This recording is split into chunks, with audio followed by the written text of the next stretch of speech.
It's really loud, it gets lots of attention, but believe it or not, it actually handles really well in the street.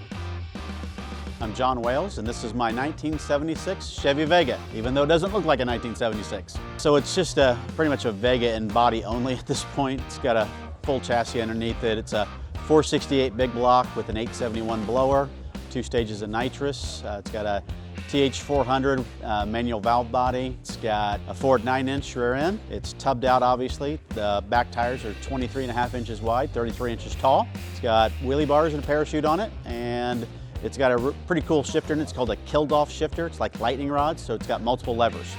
I've had this car for about 10 years or so, and I'm one of those weird people who just likes cars that other people don't like.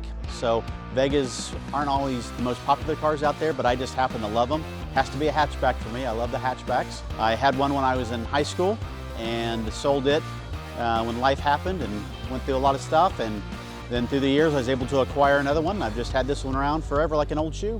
We were just joking with some other guys just a bit ago about being trailer queens and things like that. This car gets driven almost everywhere. Of course, I did trailer to the show because that was so I didn't have to try to re-clean the whole thing. So I worked this show, so it's kind of hard to break away to do a lot of extra cleaning. But typically throughout the summer, I drive it to any show I go to. If it's within, the state, if it's out of state, I'm going to trailer it, obviously. But in state, I like to just drive the car. It's just fun to drive. Yeah, so it's insanely loud. There's, I don't believe in exhaust, I think is the way to say it.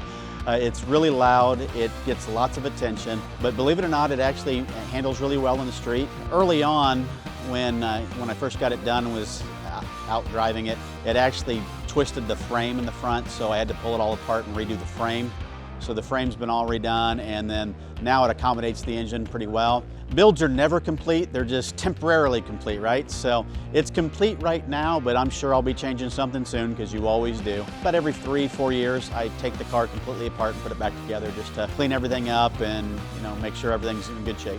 And I don't race it, so a lot of people ask how fast it is, all that kind of stuff. I have never raced the car.